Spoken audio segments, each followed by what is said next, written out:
Berikut tingkatan kultivasi dalam novel ini. Alam manusia terbagi menjadi 9 tingkat.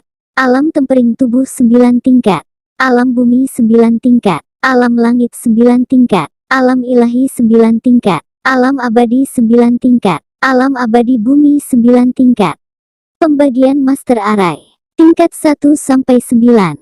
Grandmaster tingkat rendah. Grandmaster tingkat menengah.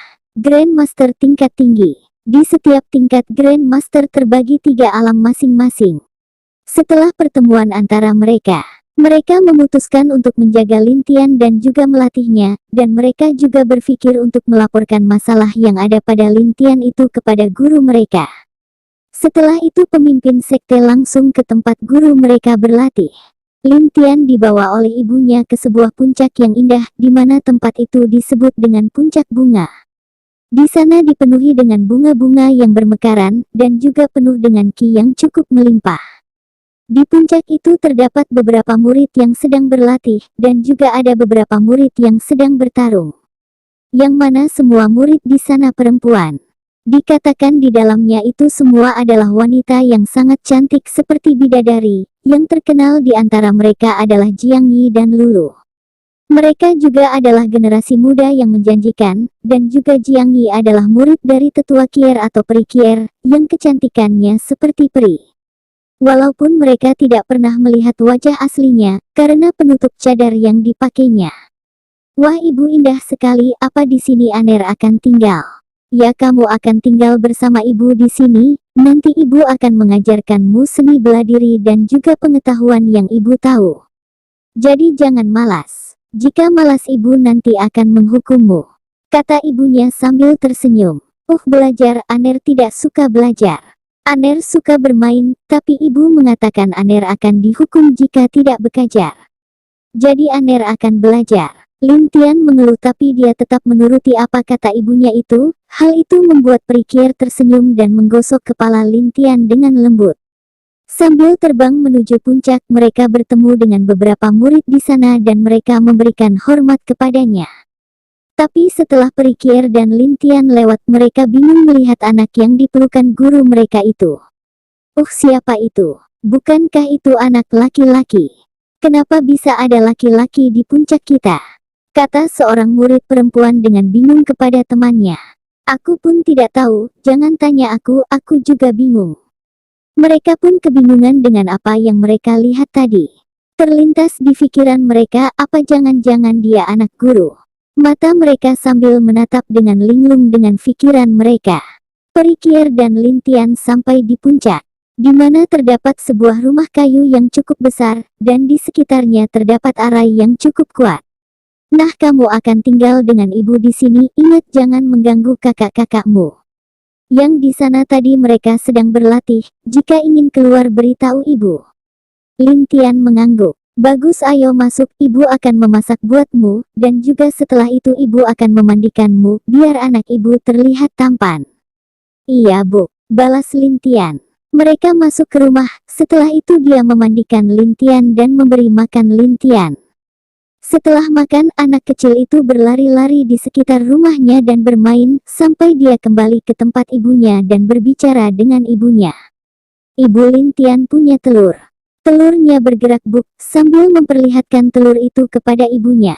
Peri Kier kaget dengan telur yang dibawa Lintian itu. Aner, telur ini. Aner dapat dari goa ibu. Itu ada di kalung Aner, masih ada 3 lagi buk. Tadi Aner melihat ke dalamnya dan telur ini bergerak.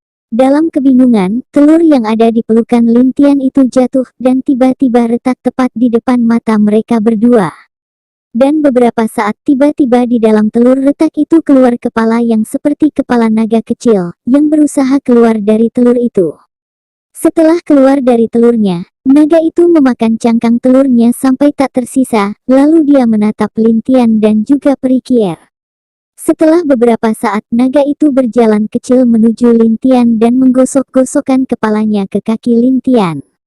Kamu akan menjadi adikku, aku kakakmu, kata Lintian dengan polos yang tidak tahu apa binatang tersebut.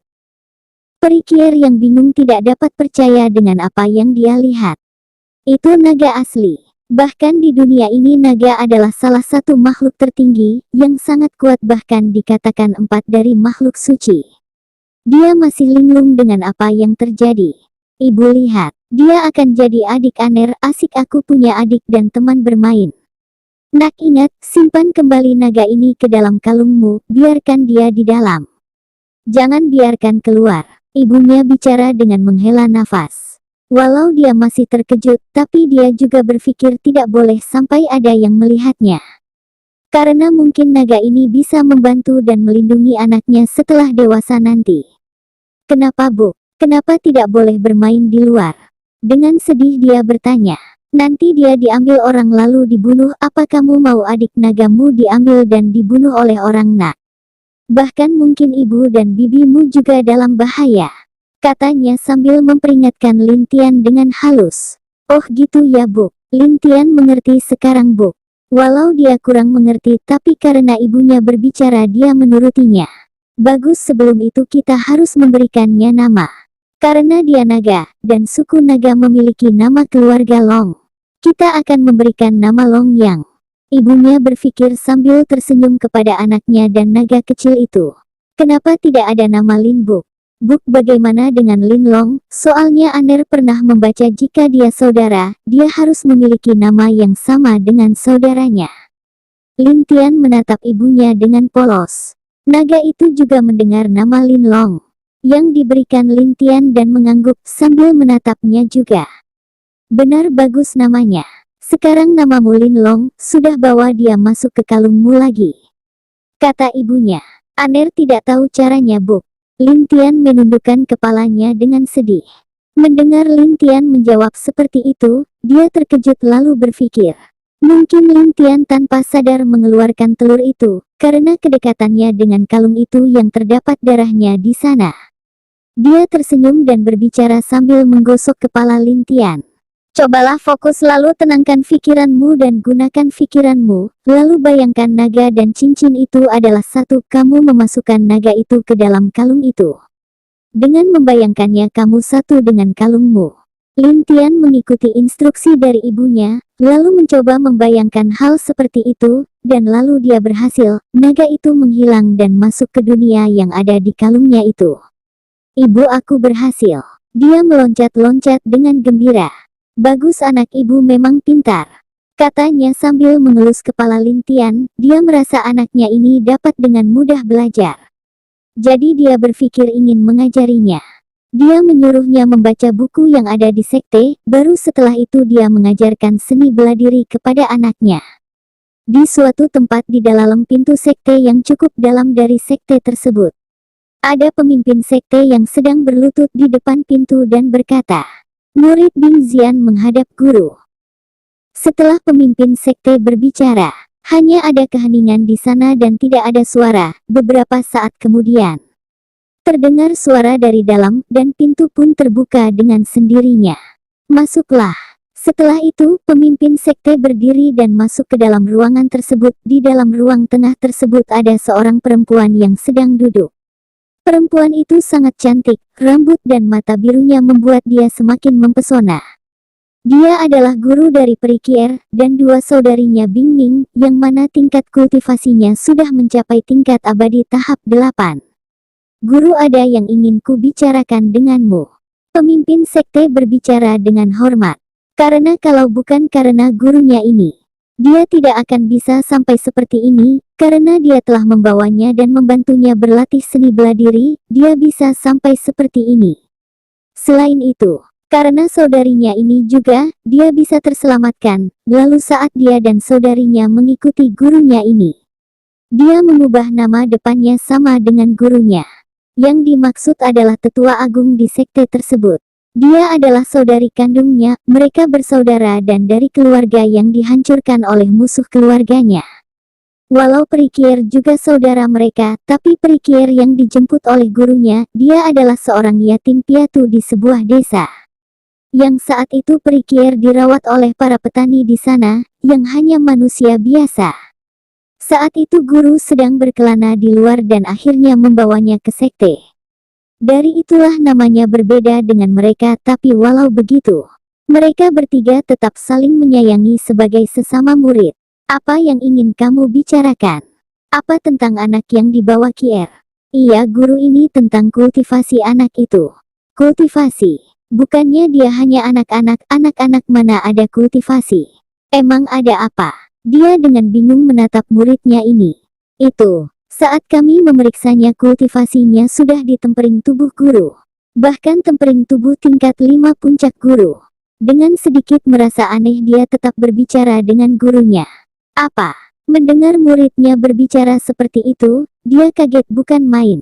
Bagaimana mungkin anak berumur 5 tahun bisa memiliki kultivasi seperti itu, bahkan jika ada itu biasanya hanya berada di alam manusia saja. Bukannya tidak ada, tapi seorang anak yang mencapai alam dikultivasi seperti itu sangat jarang bahkan selama 10.000 tahun ini.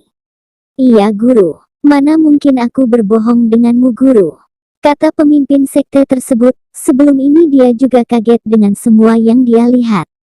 Tapi itu nyata tepat di depannya jadi dia percaya sama kagetnya dengan gurunya ini. Hahaha, aku hanya kaget saja, apa ada yang tahu selain kamu tentang dirinya itu?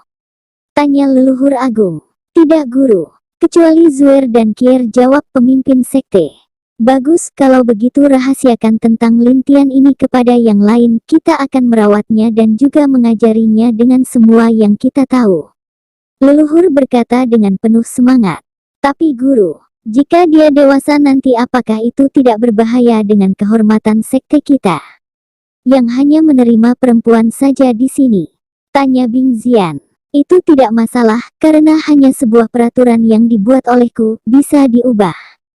Oh, aku tidak menceritakannya kepadamu dan saudari-saudarimu tentang kenapa aku membuat sekte ini. Menatap muridnya itu dengan kasih sayang.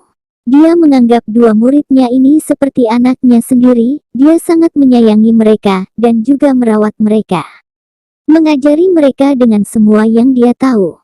Tidak guru, jawab pemimpin sekte. Baiklah, aku akan menceritakannya kepadamu. Tahukah kamu yang disebut sekte langit? Itu kan salah satu dari 5 sekte super yang terkuat di benua tengah kan guru? Apa hubungannya dengan sekte tersebut? Dia bingung kenapa gurunya mengatakan sekte tersebut. Karena itu termasuk sekte super yang sangat kuat, yang mana bahkan pemimpin sektenya saja adalah seorang abadi. Dan ada beberapa orang di bawahnya berada di alam abadi. Bahkan mungkin ada monster tua yang sudah melebihi tingkat abadi di dalam sekte tersebut. Murid-muridnya itu juga elit di antara elit. Itu karena guru berasal dari sana, katanya sambil sedikit sedih. Apa? Seketika dia kaget mendengar perkataan gurunya itu. Guru berasal dari sana. Apakah dulu guru adalah murid sekte langit? Bagaimana mungkin? Iya, aku berasal dari sana, dan aku juga adalah murid dari salah satu leluhur di sana, memang seperti yang pernah didengar orang.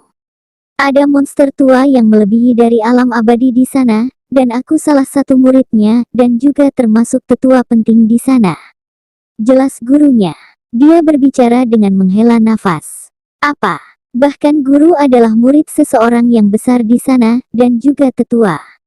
Pemimpin sekte bingung. Monster tua yang sudah melebihi alam abadi, dan juga tetua di sana. Tapi kenapa guru bisa berada di sini dan membuat sekte ini? Dia semakin bingung dengan semuanya itu. Kamu mungkin bingung kenapa aku bisa berada di sini bukan? Kenapa aku membuat sekte di sini kan? Gurunya tersenyum saat melihat muridnya yang sedang kebingungan.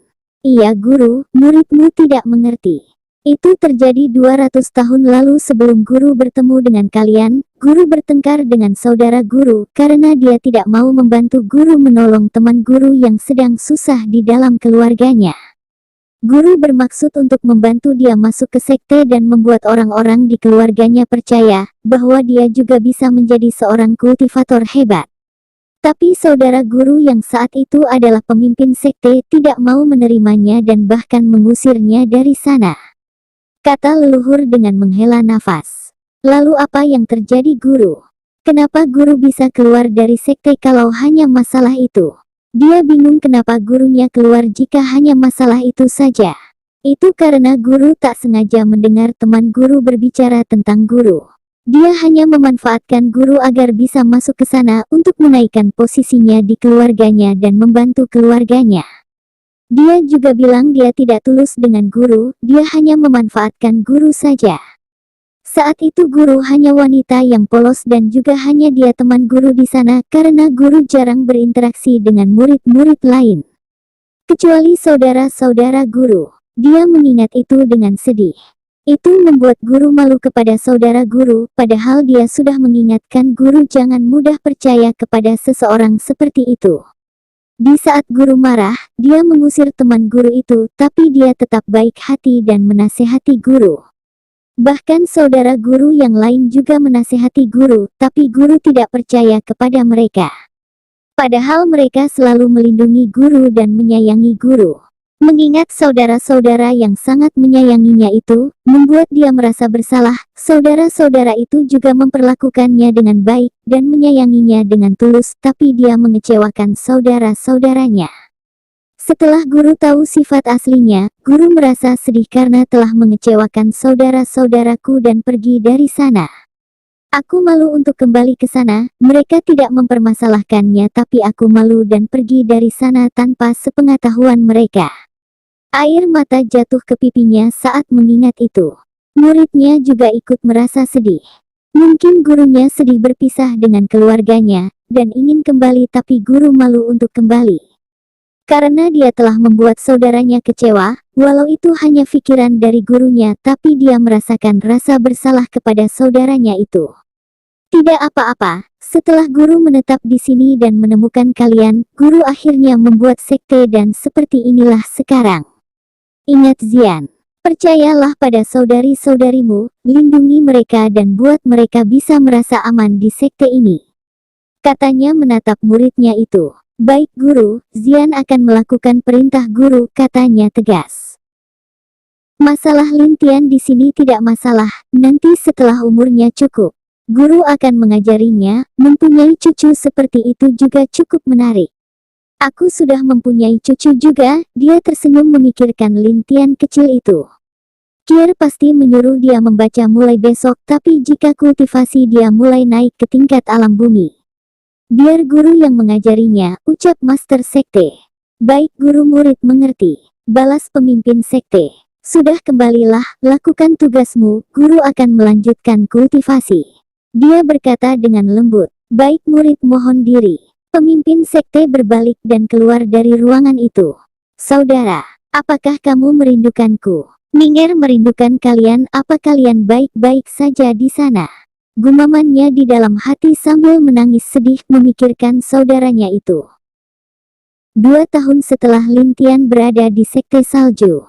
Sejak satu hari dia berada di sana, ibunya Lin Qier mengajarkan dia cara membaca. Lintian dengan cepat belajar dengan cepat setelah dia bisa membaca. Ibunya menyuruh dia untuk membaca semua buku yang ada di sekte, beberapa buku seni bela diri, sejarah benua alkimia, arai, bahkan cara membuat senjata. Dia ingin mengetahui batas apa yang bisa dicapai Lintian, apakah dia bisa menghafal itu semua. Tapi sekali lagi Lintian membuat kaget ibunya beserta para tetua di sekte. Bahkan pemimpin dan leluhur mereka terkejut dengan perkembangan Lintian. Dia bisa membaca semua buku di sana hanya dalam 1 tahun. Bahkan bukan itu saja, bahkan dia bisa mengingat semuanya itu di pikirannya. Itu menyebabkan semua tetua dan ibunya menghela nafas. Ini baru jenius yang hanya ada 100 juta tahun. Dengan hal itu, setelah 1 tahun leluhur sekte salju Bingming memutuskan mengajarinya sendiri seni bela diri. Bahkan dia memberikan seni bela diri kelas surga kepada Lintian. Dan Lintian dapat menghafalnya hanya dalam waktu 1 bulan, dan bulan berikutnya, dia mulai berkultivasi seperti yang diperintahkan leluhur Bingming. Dalam waktu 1 tahun itu hanya Bingming yang tahu tingkat kultivasi Lintian sekarang, dan membuat dia kaget kultivasi Lintian sudah mencapai tingkat 5 puncak alam langit. Bahkan hal itu membuat leluhur menggeleng-gelengkan kepalanya, bahkan 3 muridnya yang dibilang kuat dan juga hebat dalam hal kultivasi masih jauh dari Lintian bila disebut jenius. Murid pemimpin sekte baru saja masuk ke tingkat alam abadi setengah langkah, lalu murid keduanya juga baru masuk sampai alam abadi setengah langkah puncak setelah 2 tahun ini. Bahkan murid ketiganya yang paling jenius pun, yaitu Ibu Lintian Linkier, baru mencapai alam ilahi puncak juga. Itu juga karena memang dalam hal bakat dan juga pemahaman Linkier lebih berbakat dari dua saudarinya. Dan juga dia memiliki tubuh elemen es yang termasuk salah satu tubuh suci di benua itu. Bahkan di dunia itu pun juga hanya ada satu dari sejuta orang yang memilikinya. Walau tingkat kultivasi Lintian sudah setinggi itu, pondasinya juga sangat solid. Bahkan jika dia bisa bertarung, dia mampu melawan puncak langit atau setengah ilahi akan imbang dengannya. Karena hal kultivasi Lintian, leluhur Bingming mengatakan untuk memakai gelang yang ada di pergelangan tangannya dan tidak boleh membukanya sampai gelang itu tidak berfungsi lagi. Karena dalam penglihatannya, gelang itu akan menghilangkan fungsinya saat Lintian berumur 12 tahun ke atas. Itu karena gelang itu bukan hanya membantu Lintian untuk menyembunyikan kultivasinya saja, tapi juga membagikan ki yang sangat murni di saat Lintian berlatih. Hal itu juga dia sembunyikan dari semua orang, hanya dirinya dan Lintian saja yang tahu tentang kultivasi anak ini. Karena selama setahun selalu bersama leluhurnya, hanya sesekali dia pergi makan dan pulang bertemu dengan ibu dan bibi-bibinya itu. Di sebuah lapangan yang luas, tepat di sana ada seorang wanita cantik yang sedang duduk dan menikmati teh. Sesekali dia sedang melihat dan memperhatikan seorang anak kecil yang berumur 7 tahun sedang mengayunkan pedangnya di tempat itu, walaupun gaya pedangnya sedikit terlihat tidak cocok karena tubuhnya yang masih kecil, tapi terdapat beberapa ki dan bahkan aura dari pedang yang diayunkannya cukup kuat. Ya, dia adalah Lintian kecil yang sedang mengayunkan pedang di sana, dan wanita yang duduk itu adalah leluhur Bingming. Dia tersenyum melihat anak kecil yang sedang berlatih di sana. Bahkan sejak Lintian datang ke tempatnya, dia merasa senang dan bahagia. Dia sudah menganggap Lintian sebagai cucunya sendiri. Bahkan dia lebih sensitif dari ibunya Lintian yang juga muridnya itu. Mungkin apabila ada yang melukai Lintian, dia tidak segan-segan mengayunkan pedangnya kepada orang yang melukai cucunya itu. Tiba-tiba anak itu berhenti berlatih pedang, dan mengeluh. "Nek, ini membosankan berlatih terus. Aner ingin istirahat, apa boleh? Aner haus, Nek. Kenapa harus berlatih setiap hari? Ini sangat melelahkan," ucap Lintian kecil. "Baiklah, mari istirahat sebentar. Kesinilah, kamu tidak boleh mengeluh seperti itu. Apa kamu tidak ingin menjadi kuat dan melindungi ibumu dan bibikmu, dan juga saudari-saudarimu yang baik padamu? Bahkan apa kamu tidak ingin melindungi nenekmu ini yang sudah tua?" Dia menggoda Lintian sambil tersenyum dan memberikan teh kepada Lintian. "Siapa bilang nenek sudah tua? Nenek masih cantik seperti dan masih muda. Bahkan kecantikan nenek mungkin termasuk yang terbaik. Kulit nenek juga masih mulus. Siapa bilang nenek tua? Pasti dia buta. Aku akan memukulnya siapapun itu yang bilang nenek tua." Dia mengeluh sambil menyesap teh yang diberikan leluhur kepadanya. Mendengar apa yang Lintian katakan, leluhur Bingming tersenyum manis kepada Lintian. Mungkin jika ada yang tahu bahwa leluhur sekte salju tersenyum seperti ini pasti akan kaget. Karena dia terkenal di benua utara sebagai sosok yang sangat dingin dan kejam. Walau sudah sangat lama, tapi itu masih teringat di ingatan generasi yang sama bahkan yang lebih tua darinya. Sebenarnya akibat semua benda yang dibawa oleh Linkier atau Ibu Lintian pulang ke sekte itu, menyebabkan kemajuan dalam kultivasi setiap orang di sana termasuk para tetua di sana, yang kebanyakan dari mereka sudah mencapai alam ilahi, dan yang paling rendah adalah puncak alam langit. "Nah, sekarang kamu istirahatlah, pulang dan kembali ke tempat ibumu. Ibumu pasti juga merindukanmu," katanya sambil mengelus kepala Lintian. "Iya, Nek. Lintian akan ke tempat ibu." Lintian pamit, Nek. Lalu dia terbang sedikit dan mencium pipi leluhur Bingming itu dan mengatakan, Lintian menyayangi nenek dan berbalik pergi.